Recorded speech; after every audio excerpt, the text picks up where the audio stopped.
do something within the law. You know, you don't need to be a Rambo. You don't need to prove anything. You definitely don't need to go get yourself in trouble, because now you got two people that are cared about in trouble. But you absolutely have to take action. I'm convinced now. You definitely want to network and try to go through the right channels. It's been real easy because I'm working with you that everything I had to say was heard by the right person. Everything I wanted to do was done through the right people. That could have probably taken me a month. Easily I could see myself here in the hotel for a month trying to accomplish what we did in 3 days. Would I have done it? I'm sure I probably could have worked my way through it. Maybe I wouldn't. It helped a lot to know where to go, who to talk to, who's really the boss. We could have, if it was me, I probably easily would have been sent to Cologne. I would have done a denuncio there, and then I'd sit here spinning my wheels. So just that first step on day one, I think that was probably more significant as far as getting him than anything. I think that first day was everything. And I know for a fact when we talked to him that they had not, there was no investigation on my uncle. 2, there was no ties or any links to the French case. That all happened on Friday.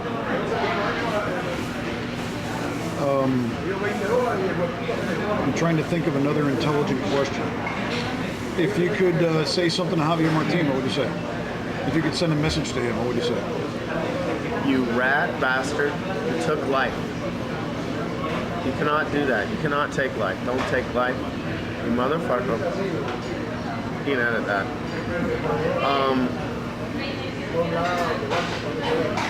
I don't know what you're thinking. I don't know why you chose my uncle. I don't know why you chose a Frenchman. You've hurt a lot of people. You'll never understand how much it hurts to lose a loved one, I guess. And I wouldn't wish it on anyone to lose a loved one.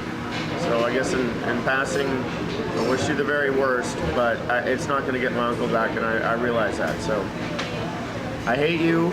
I am really happy that you're going to suffer. I really hope that the case does go through and you get everything you deserve. And if you had any bit of a heart or anything in your brain that made you a human, you would at least tell me where my uncle is and what happened. And I don't. My gut tells me right now that they're going to get him to. I really get it. My gut tells me they're going to get that information out of him. I think he'll do it because it'll have some kind of benefit for him. Yeah. Not because of anything that you mentioned as far as, a sense of humanity or because it's the right thing to do or something like that. He'll do it because it'll help him get off some time out of jail or whatever. But which I've been thinking about. I don't. You've explained the justice system to me, but I'm comfortable with the fact that they're offering a pretty good incentive to come clean. I've talked to other people and they're like, no way. No, you shouldn't get any breaks, nothing like that, but there's a lot to be said for getting closure. I mean, and if it's the kind of closure you describe, where they really do check everything he says, and if it's not good, it doesn't count. Right. Yeah. That makes a lot of sense. It makes a lot of sense, too, if you've got a clogged judicial system and you need to, 1,000 open cases doesn't help anything, so... I think you're right. He's going to do it for selfish reasons. No question the guy was all about him. Yep. Well, anyway, I know it's a bittersweet victory, but we got the bag. Yeah. So it's been one of the, I don't know. It's just too hard to describe. The 1 week of my life has been filled with more drama and horrors, excitement. I don't even know how to rate it because it's such a horrible thing, but I've never experienced anything like this. Nothing. I've come to a country I've never been to in my life. I was picked up by someone I've never met in my life. I only heard about the day before. I engaged authorities on all levels in the police department, judicial system, trusting everyone. Not blindly, though. I've gone on TV. Apparently I said botes and that's boots. Barcos.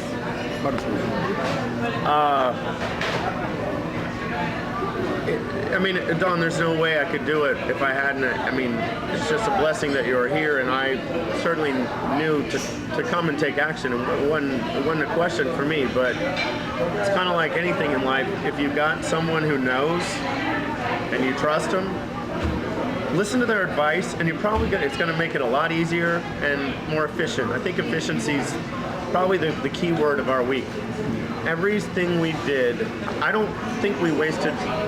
The only time we may have wasted time is when we sat there and watched the Save the World from Plastic.org boat. Yeah, exactly. And that was a matter of Just a bad 30 tip. minutes. That was a bad tip. I don't think we wasted one. I mean, every hostel we talked to, everything we did, and of course, your contacts over there were tremendous too. And efficiency is a great way to live, because then you have more time to have a cold adult beverage. Yep. I would say we couldn't have done anything better. Well, got them wrapped up. All right. Well, thank you very much. Yeah. And best of luck as it proceeds on. With whatever happens from here on out. So. Let me tell you one other thing. I guess people have these experiences with family disappearing or something bad happen in a foreign country. I leave Panama knowing I'm coming back. I really respect Panama. Not just the official stuff I've been doing, but just walking down the street. The people recognize me. I've had all kinds of, I haven't even told you this, I've random people recognize me and tell me they're sending prayers, they're sending blessings. There was a Kuna woman who saw the newspaper, it's on the way home yesterday, and she reads it and she starts like pounding her fist like this and is just crying hysterically, and the idea that someone was murdered broke her heart. So I'm a big believer in Panama, and I would encourage anyone to come here and make a good, honest life. Trust the system, and if you buy into things, buy into the system, you can help it. If you try to avoid it, you try to ignore it, you try to be a rebel, you're not going to help anything. So buy into the system, and it'll work for you. Yeah, this wasn't really a Panama crime. This guy could have been anywhere. This dude could have shown up anywhere on the planet in a sailboat. So. Right. Well, it could have been on any island in the Caribbean. Yeah, sure. And I've been on a lot of islands in the Caribbean. Right. I would not see a CSI unit on an island in the Caribbean like that. I can't think of a country where that would happen. And I'm pretty sure they don't even have that. Yeah. So if it had to happen, which it did, it couldn't have happened in a better way. It's kind of weird to say, but... So I believe in Panama, and I think Panama is always going to be in my heart and in my life. Nice meeting you. Thanks so much, son. Thank you so much.